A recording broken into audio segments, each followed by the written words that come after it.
Hello students, in this topic we have been given three objects of equal masses, ठीक है, located at point A, B and C।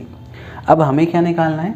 हमें tension निकालना है A और B के बीच में और B और C के बीच में, और इस पूरे सिस्टम का एक्सेलरेशन निकालना है।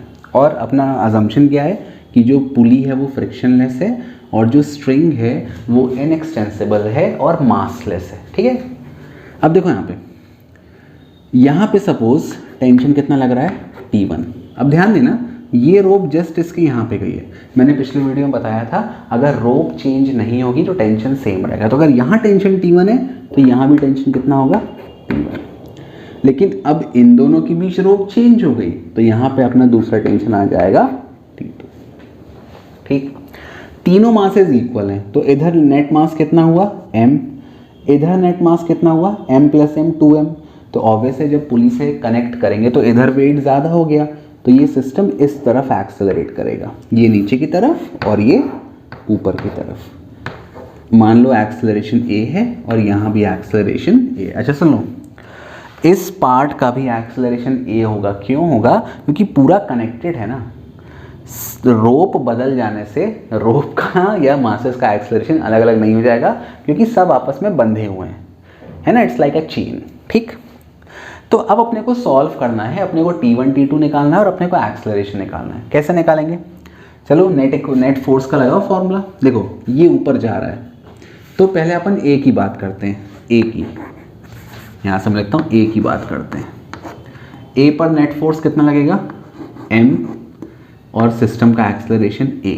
ठीक, this is equal to A ऊपर जा रहा है मतलब ऊपर वाला फोर्स ज़्यादा है T1 और नीचे वाला फोर्स कम है। नीचे वाला फोर्स क्या हो गया? उसका वेट माइनस mg।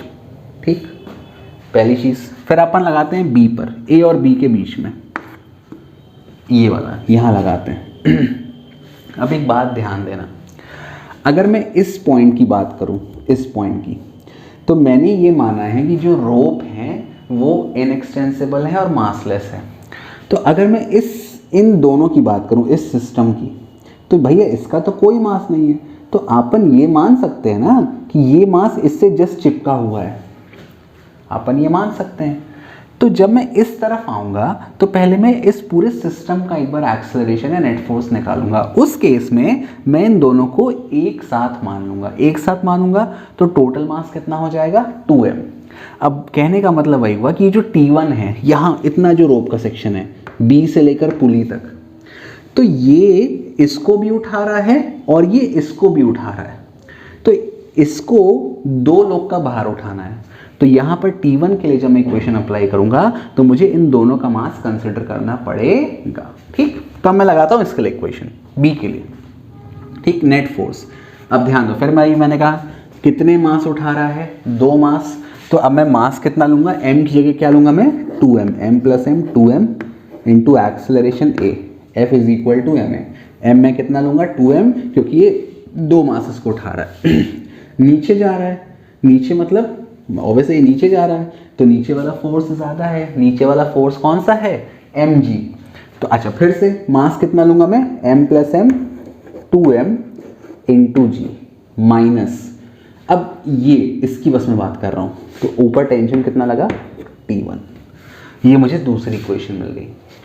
अब मैं पॉइंट C की बात करता हूँ। C मतलब B और C के बीच में, इतने की मैं बात कर रहा हूँ। ठीक, अब इतने की बात करूँ तो ये रोप आती है T2 वाली। जो T2 टेंशन है वो केवल इसका वेट संभाल रही है। तो लास्ट नेट फोर्स का formula M into A will be equal to, ये भी नीचे जा रहा है, नीचे जा रहा है मतलब mg माइनस ऊपर वाला फोर्स T2। मैं इसकी बात कर रहा हूँ तो ये बस इसी को उठा रहा है। ठीक है, अब देखो ये मुझे 3 इक्वेशन मिल गए। अब मुझे A निकालना है, T1 निकालना है, T2 निकालना है। पहले मैं इन दोनों को उठा लेता हूँ। ठीक है, इन दोनों से मुझे प्यार है। तो देखो अगर मैं इन दोनों को ऐड कर दूँ, क्या कर दूँ? ऐड कर दूँ, खैर यहीं कर दे, कोई बात, चलो कर देता हूँ। ऐड करूँगा तो क्या मिलेगा?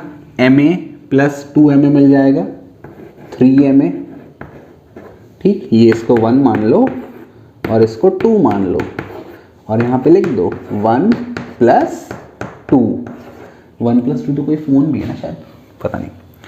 तो ये 3m हो गया, ये दोनों, ये प्लस है ये माइनस है, तो ये दोनों क्या हो जाएंगे, कैंसिल। 2mg माइनस mg कितना आएगा, mg, m से m कैंसिल, तो एक्सेलरेशन कितना आ गया आपका, एक्सेलरेशन आएगा g/3। क्लियर है, बन जाएगा सभी को, कोई दिक्कत, आई थिंक कोई दिक्कत नहीं होगी। ठीक, ये आपका एक्सेलरेशन आ गया। अब अपन बात करते हैं टेंशन T1 की। तो अब देखो एक्सेलरेशन मिल गया, अब ये वैल्यू उठाकर यहाँ पे पुट कर दो तो आपको T1 मिल जाएगा। करो, m/a इज इक्वल टू, अच्छा a की मैं सीधे वैल्यू पुट कर रहा हूँ, ठीक है, g/3। T1 माइनस mg, इधर जाएगा तो प्लस हो जाएगा, प्लस होगा 3 एलसीएम आएगा, 3 इसमें ऐड होगा, 3 ये आ जाएगा, T1 हो जाएगा, मैं सीधे आंसर लिख रहा हूँ, ठीक है, 4mg/3। क्लियर है, ओके। T1 आ गया, अब मुझे T2 निकालना है। T2 के लिए यहाँ पे फिर a की वैल्यू पुट कर दो, m/a कितना है, g/3 is equal to mg minus T2 इधर आ जाएगा, तो ये हो जाएगा mg माइनस mg/3, 3 एलसीएम आ जाएगा, 3mg माइनस mg कितना आ जाएगा, 2mg/3, ये मुझे T2 मिल गया। सो T1 मिल गया 4mg/3, T2 मिल गया 2mg/3 और एक्सेलरेशन मिल गया g/3। So this is how you can do this particular question. I hope it is clear to you. Thank you for watching, bye.